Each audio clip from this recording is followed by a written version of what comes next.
तो सैनिक ITI YouTube channel में आपका स्वागत है। आज हम आप लोगों को 25 से 35 प्रश्न तक हल करवाएंगे। चलिए चलते हैं प्रश्न नंबर 25 पर। दिया है अनियमित सतहों का क्षेत्रफल क्या है। यह एक वृत्त दिया है जिसमें दिया है रेडियस 100 mm और इसमें दिया है थीटा 45 डिग्री। हम जानते हैं कि वृत्त का क्षेत्रफल बराबर होता है वृत्त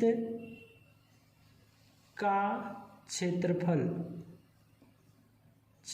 बराबर होता है पाई आर स्क्वायर। ठीक है, और यहाँ पे दिया है 45 डिग्री, ये दिया है अर्धवृत्त में। हम लोग पहले निकालेंगे पूरे वृत्त का। पूरे वृत्त का दिया है सूत्र, वृत्त का क्षेत्रफल बराबर होता है पाई आर स्क्वायर। तो हम लोग इसमें दिया है रेडियस आर, तो हम लोग रख लेंगे पाई का मान हम लोग जानते हैं 22/7 होता है, और इसे हल करेंगे तो 3.14। और यहाँ पे आर रेडियस का मान रख देंगे यानी त्रिज्या का मान रखेंगे गुणे 100 का स्क्वायर। जब इसे हल करेंगे तो ये होगा 3.14 गुणे 100 गुणे 100। अब हम इसे हल करेंगे, जब इसमें गुणा करेंगे तो ये होगा 314, क्योंकि जब 3.14 में 100 से मल्टीपल करेंगे तो यह 0.2 अंक पीछे चला जाएगा। फिर उसमें 314 में 100 का गुणा करेंगे तो 31,400 हो जाएगा। यह हुआ हमारे वृत्त का क्षेत्रफल, यानी ए बराबर हुआ 31,400। अब इसमें दिया है ये वाला पूरा भाग, और इसमें दिया है 45 डिग्री, और यहाँ पे दिया है रेडियस। जब यहाँ पे 100 mm है रेडियस तो ये भी होगा 100 mm। तो हम यहाँ पे निकालेंगे अर्धवृत्त यानी त्रिखंड वृत्त का क्षेत्रफल। तो हम जानते हैं त्रिखंड वृत्त का क्षेत्रफल, त्रिखंड वृत्त का क्षेत्रफल बराबर होता है पाई आर स्क्वायर थीटा बटे के 360 डिग्री पर। देखते हैं अब यहाँ त्रिवृत्त का क्षेत्रफल पाई आर स्क्वायर थीटा बटे के 360 डिग्री। तो हम यह निकाले हैं पूरे वृत्त का क्षेत्रफल और यह त्रिवृत्त का क्षेत्रफल, त्रिखंड वृत्त का क्षेत्रफल। जब हम पूरे वृत्त में से यह त्रिखंड वृत्त का क्षेत्रफल घटा देंगे तो हमें अनियमित सतह का क्षेत्रफल ज्ञात हो जाएगा। तो चलिए हम लोग हल करते हैं। यहाँ पे दिया है पाई आर स्क्वायर, तो हमें पता है कि पाई का मान होता है 3.14। अब यहाँ पे दिया है आर स्क्वायर, यानी ये जब रेडियस यहाँ पे 100 है तो ये भी 100 होगा। तो हम लोग क्या करेंगे 100 का स्क्वायर करेंगे। अब यहाँ पे दिया है थीटा का मान दिया है इसमें 45 डिग्री, तो हम गुणे 45 लिख देंगे, बटे के दिया है 360 डिग्री। ठीक है, अब इसे हम काट देंगे। ये 45 है और ये 360 है, काटेंगे 9 से काटेंगे, 9 पचे 45, 9 से इसे काटें 9 चौक को 36, ये हुआ 40 और ये हुआ 5। फिर इसे काटेंगे 5 एकम 5, 5 चौवाठ 40, ये हुआ 1 और ये हुआ 8। अब यहाँ 100 का स्क्वायर करेंगे तो लिखेंगे 3.14 गुणे 100 गुणे 100 पूरे के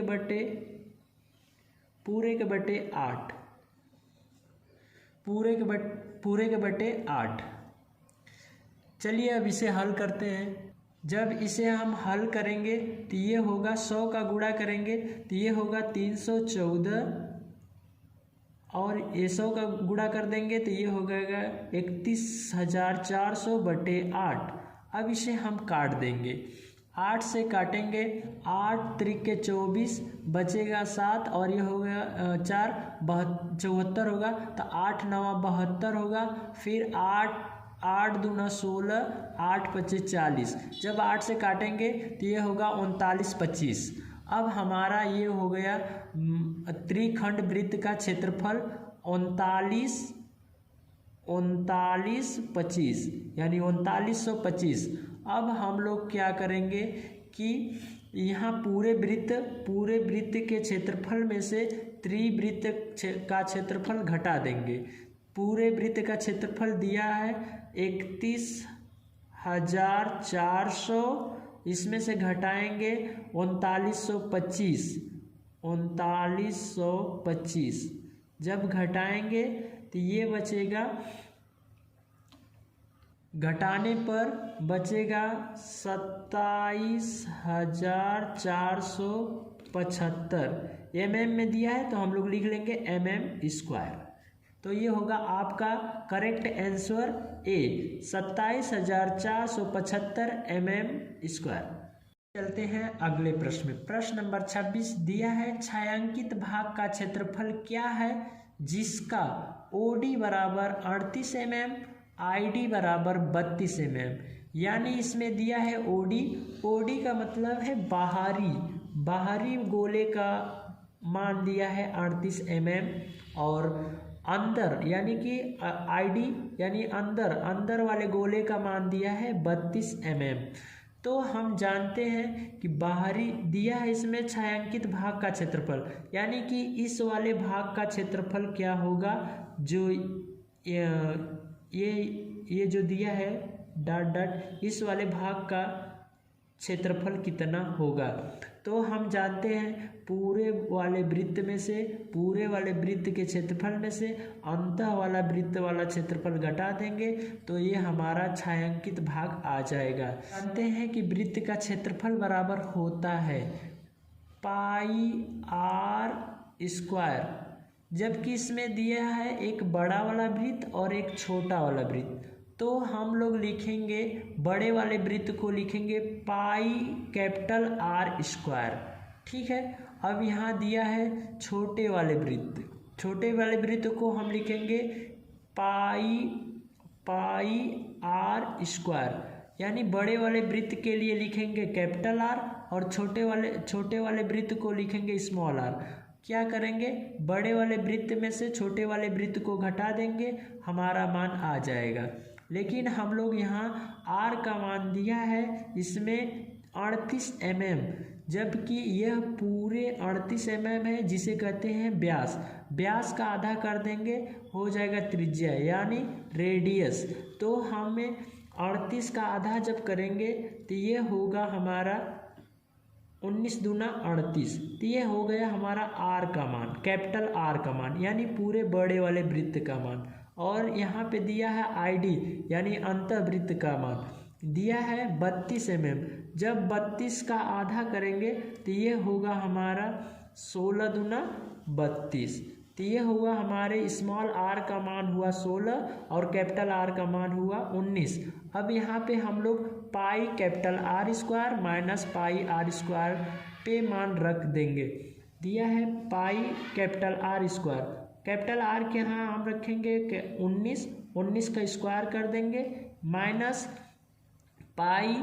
अब यहाँ पे दिया है स्मॉल r का मान पता है हमको 16 का स्क्वायर। जब हम इससे हल करेंगे तो 19 का वर्ग करेंगे तो ये होगा हमारा 361 होगा, माइनस 16 का वर्ग करेंगे तो ये होगा हमारा 256।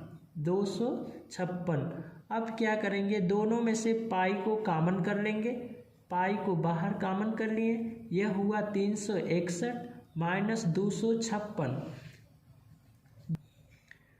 पाई को कॉमन कर लेंगे, जब 361 में से 256 को घटाएंगे, 1 में से 6 घटाएंगे तो ये इसे कैरी लेगा, तो 11 में से 6 घटेगा बचेगा 5 और यहाँ पे बचा है 5 में से 5 जाएगा 0 और यहाँ पे 3 में से 2 घटाएंगे, तो बचेगा 1। ये हुआ हमारा पाई 105। अब हमें पता है पाई का मान होता है 3.14। हमें पता है कि पाई का मान 22/7 होगा, लेकिन जब उसे हल करेंगे तो 3.4 होगा। 3.4 में 105 का गुणा कर देंगे। जब गुणा करेंगे तो ये होगा हमारा बराबर 329.7 mm²। तो ये होगा हमारा option number B correct answer. चलिए चलते हैं अगले प्रश्न में। प्रश्न नंबर 27 दिया है, अनियमित सतहों का क्षेत्रफल क्या है जिसके समबाहु त्रिभुज का आकार 20 mm है। यहाँ पे दिया है समबाहु त्रिभुज का आकार यानी क्षेत्रफल दिया है 20 mm, और इसमें ये देखिए एक बन रहा है हमारा आयतकार, और इसमें दिया है एक त्रिभुज। तो हम सबसे पहले निकालेंगे पूरे आयतकार की क्षेत्रफल। आयतकार का क्षेत्रफल निकालेंगे। ये जो है आयत है, हमें पता है कि आयत का क्षेत्रफल बराबर होता है लंबाई गुणे चौड़ाई। तो इसमें दिया है लंबाई 80 mm और चौड़ाई दिया है 40 mm। तो हम लोग क्या करेंगे, पूरे आयत का क्षेत्रफल निकालकर उसमें से ये समबाहु त्रिभुज का क्षेत्रफल को घटा देंगे। ये हमारा मान ज्ञात हो जाएगा, सतहों का क्षेत्रफल ज्ञात हो जाएगा। तो चलिए हम लोग हल करते हैं।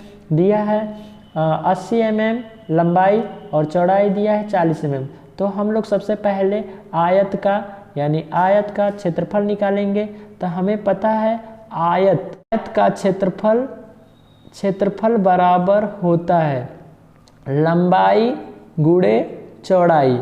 तो हमें दिया है लंबाई दिया है 80 mm और चौड़ाई दिया है 40 mm। तो हम लोग क्या करेंगे, 80 गुणे 40 लिख देंगे। 80 गुणे 40 जब लिखेंगे तो इसमें गुणा कर देंगे, तो 8 चौका 32 होगा, 32 और 2 जीरो लगा देंगे। तो यह हमारा हुआ आयत का क्षेत्रफल 3200 mm। ठीक है, mm में दिया है तो हम लोग mm में लिख लेंगे। अब दिया है इसमें समबाहु त्रिभुज, दिया है समबाहु त्रिभुज में सभी भुजाएं समान होती हैं। तो इसमें दिया है समबाहु त्रिभुज 20 mm। तो हम लोग जानते हैं समबाहु त्रिभुज बराबर होता है समबाहु त्रिभुज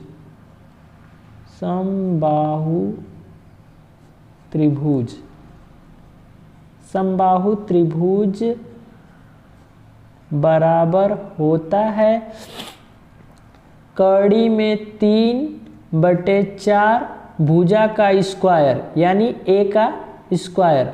तो हम लोग क्या करेंगे कि यहाँ पे भुजा हमें दिया है, जानते हैं कि समबाहु त्रिभुज में सभी भुजाएं समान होती है। तो इसमें दिया है 20 mm।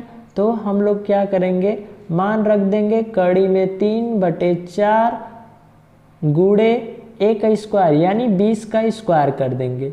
20 का स्क्वायर करेंगे तो ये होगा हमारा कड़ी में दिया है कड़ी में 3/4। अब 20 का स्क्वायर जब करेंगे तो ये होगा हमारा 2 दूना 4 यानी कि 2 ठो जीरो बढ़ा देंगे 400। 20 का वर्ग जब करेंगे तो 400 होगा। क्या करेंगे, हम लोग इसे काट देंगे। जब काटेंगे तो 4 एकम 4 ये हो जाएगा 100। तो ये हुआ हमारा कड़ी में 3 गुणे 100 यानी 100। अब हम लोग जानते हैं कड़ी में 3 का मान होता है 1.732 गुणे 100। तो जब हम लोग गुणा करेंगे 1.732 में तो ये हो जाएगा 100 से जब गुणा करेंगे तो ये 0.2 अंक पीछे चला जाएगा। तो ये होगा 173.2। तो हमें पता है कि ये हमारा हो गया समबाहु त्रिभुज का क्षेत्रफल।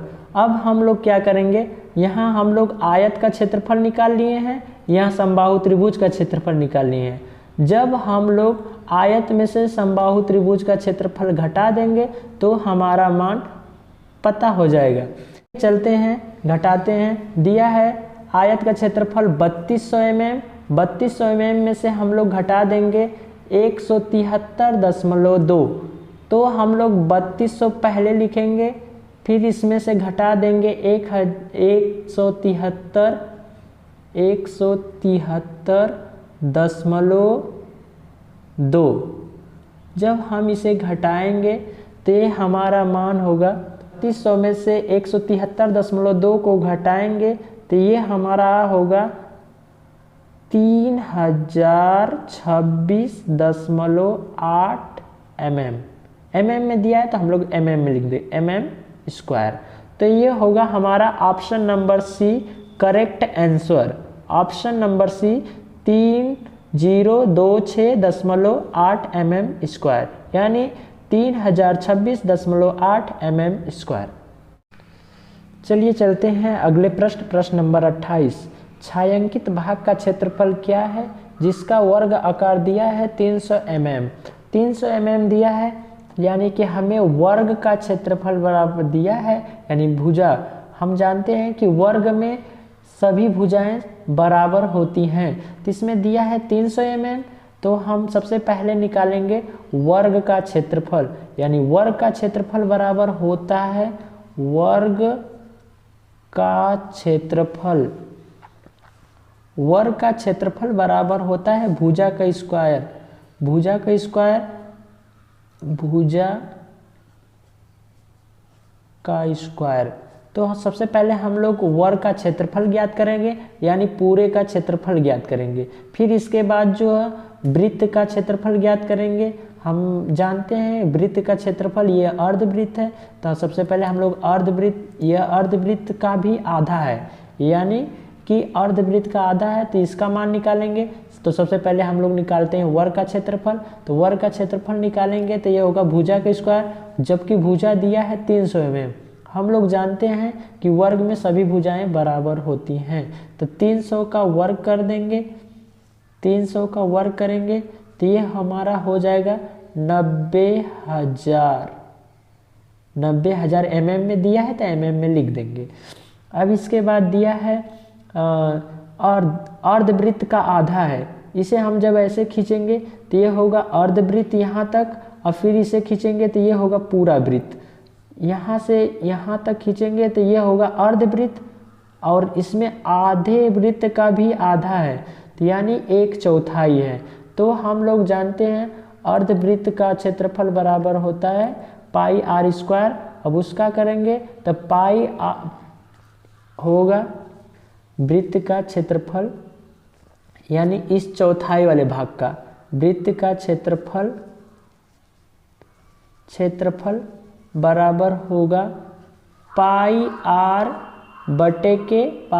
स्क्वायर बटे के 4, क्योंकि हमें पता है यह चौथाई भाग है, तो ये चौथाई भाग है, तो हम लोग लिखेंगे पाई आर स्क्वायर।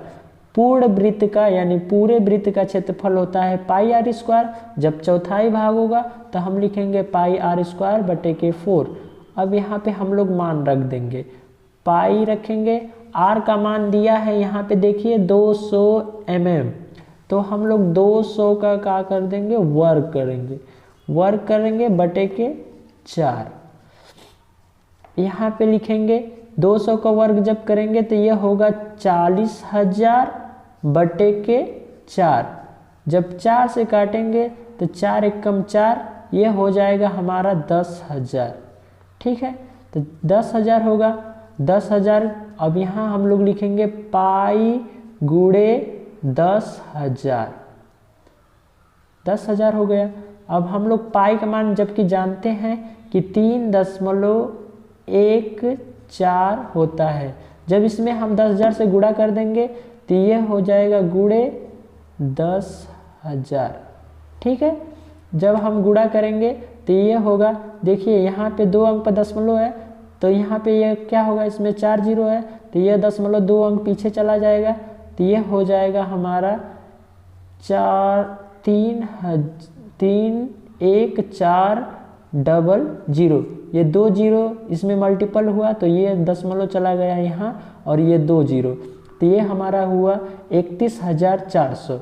ये हमारा मान आया है इस अर्धवृत्त के आधे का क्षेत्रफल यानी एक वृत्त के चौथाई भाग का क्षेत्रफल यानी वृत्त का क्षेत्रफल।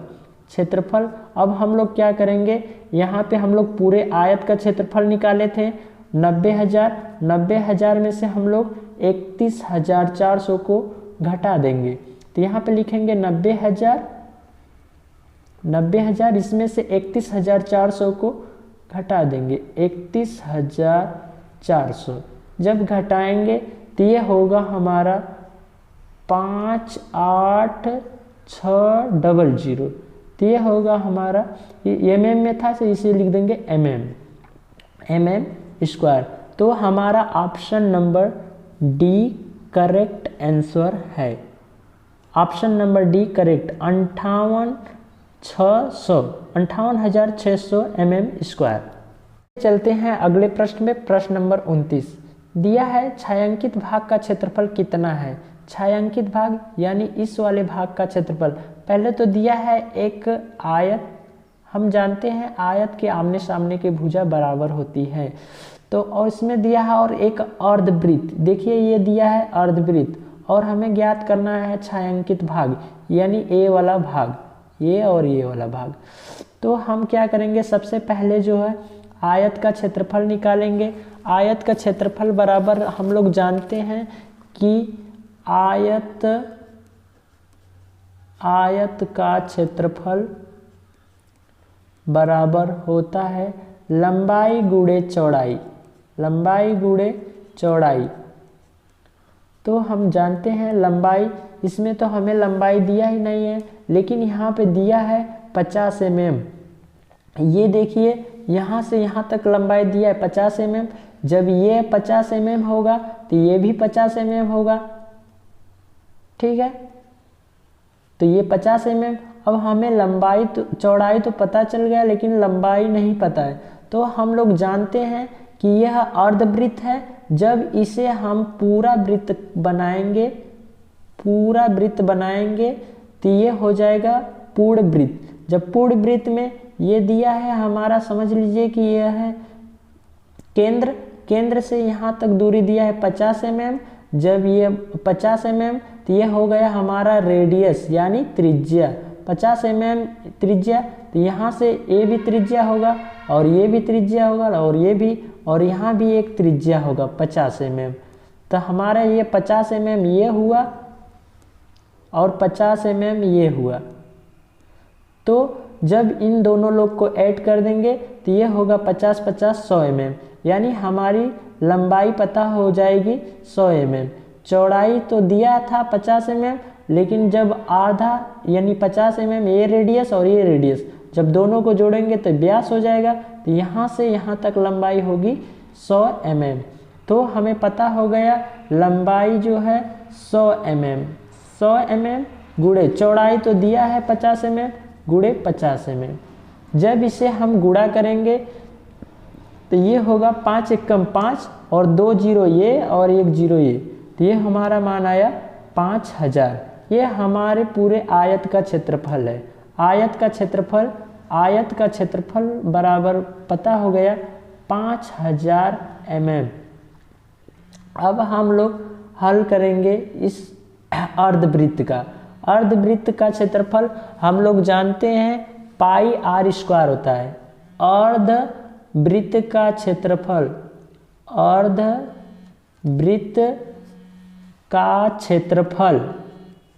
क्षेत्रफल बराबर होता है पाई आर स्क्वायर बटे के 2।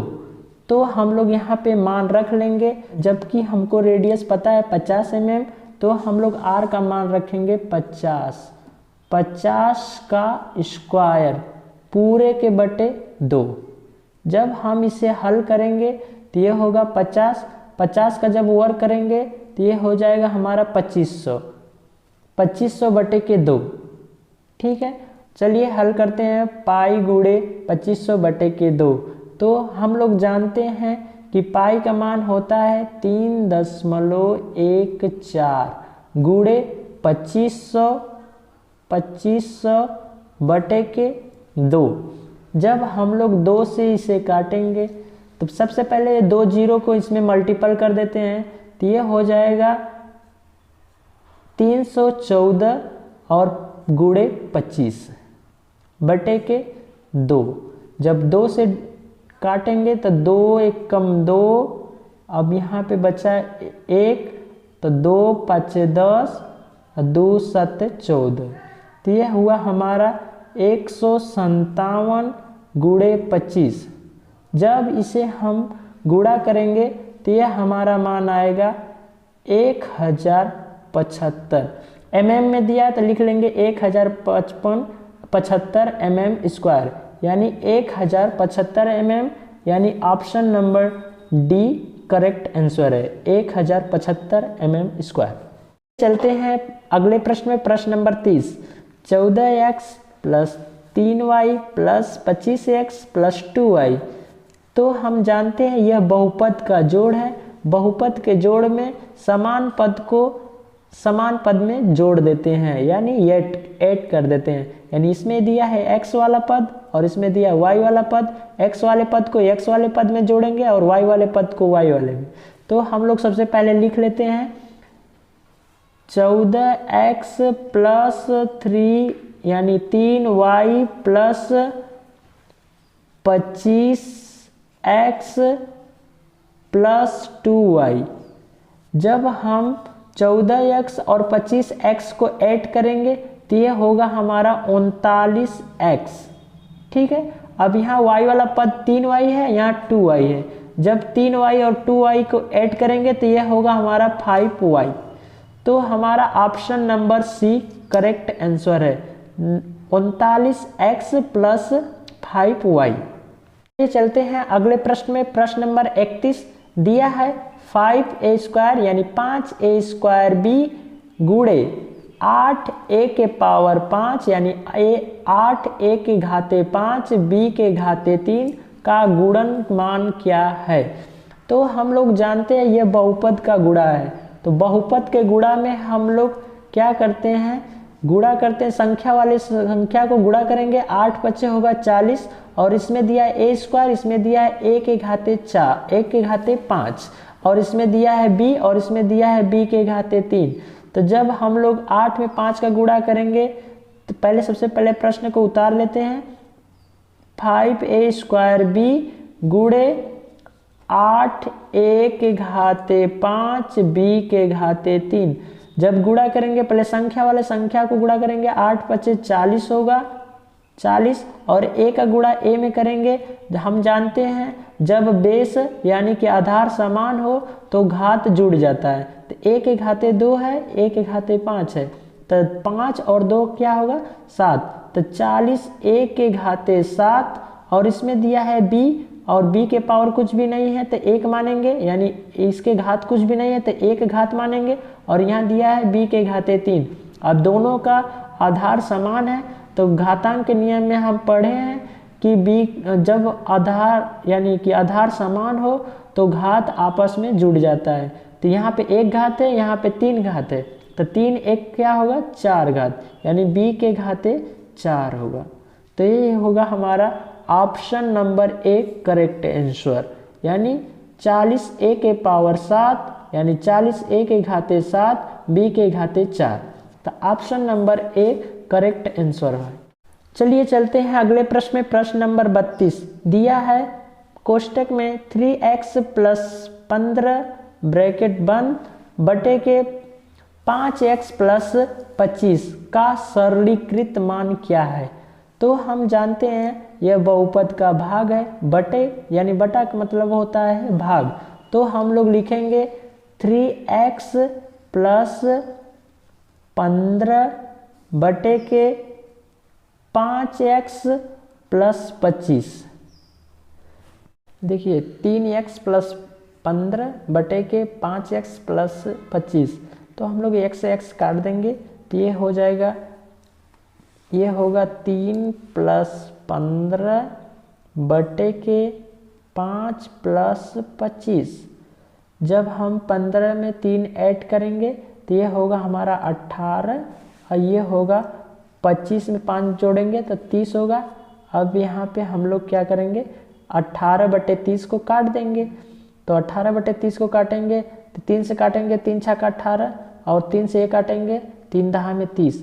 तो ये हुआ हमारा 6/10।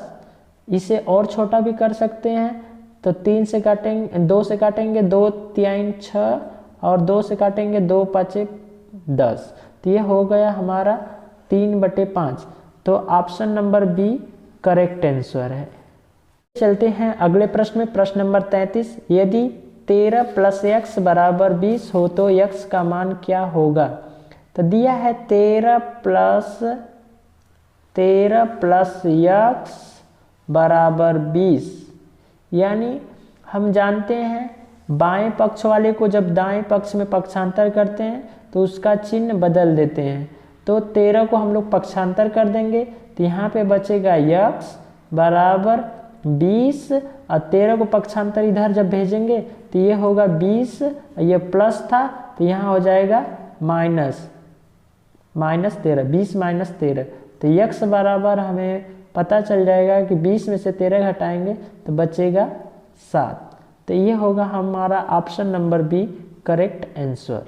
चलते हैं अगले प्रश्न में, प्रश्न नंबर 34। यदि x 120 = 960 है तो x का मान क्या होगा? तो दिया है हमें x, यानी x ब्रैकेट में 120 = 960। तो जब हम इसे हल करेंगे तो x बाहर है तो हम इसे मल्टीपल भी कर सकते हैं। तो ये होगा 120 x = 960। जब इसे हम हल करेंगे तो x और 120 के बीच गुणा का चिन्ह है, जब इसे पक्षांतर करेंगे तो गुणा है तो इसका भाग हो जाएगा। तो x = 960/120। अब इसे हम काट देंगे, काटेंगे तो 0 से 0 कटा और 12 से काटेंगे तो 12 × 8 = 96। तो ये होगा हमारा option number C correct answer. चलिए चलते हैं अगले प्रश्न में। आज का आखिरी प्रश्न है 35। a⁴m × a⁴n का सूत्र क्या है? तो हम लोग घातांक के नियम में पढ़े हैं, जब बेस यानी आधार समान हो और घात जो है भिन्न हो। जब आधार समान होता है तो हम लोग घात को ऐड कर देते हैं, यानी जोड़ देते हैं। तो दिया है a⁴m × a⁴n। तो दोनों का देखिए, ये भी ये है और ये भी, दोनों का आधार समान है। तो हम लोग क्या करेंगे, हम लोग घातांक के नियम में पढ़े हैं कि जब आधार समान हो यानी एक ही हो तब हम लोग घात को जोड़ देते हैं। तो हम लोग a उतार लेंगे और m + n लिख देंगे। तो ये हो गया a⁴m + n। तो ये हो गया हमारा option number A correct answer, a⁴m + n। तो कल एक कमेंट आया था कि आप 16वां प्रश्न गलत आंसर था, तो हम उसे आज बताते हैं कि दिया है a⁴m⁴n। हम जानते हैं घातांक के नियम में पढ़े हैं, पावर के पावर हो और उसमें बेस एक ही हो यानी आधार एक ही हो, तो हम लोग क्या करते हैं, उसे गुणा कर देते हैं। तो ये हो जाएगा हमारा a⁴mn। तो ये होगा हमारा option number D correct answer. ठीक है दोस्तों, कल एक मिस्टेक हो गया था, हमें कमेंट मिला था कि ये 16वां प्रश्न गलत है, तो ये होगा आपका करेक्ट आंसर। दोस्तों आज के लिए बस इतना ही। हमारा वीडियो देखने के लिए धन्यवाद।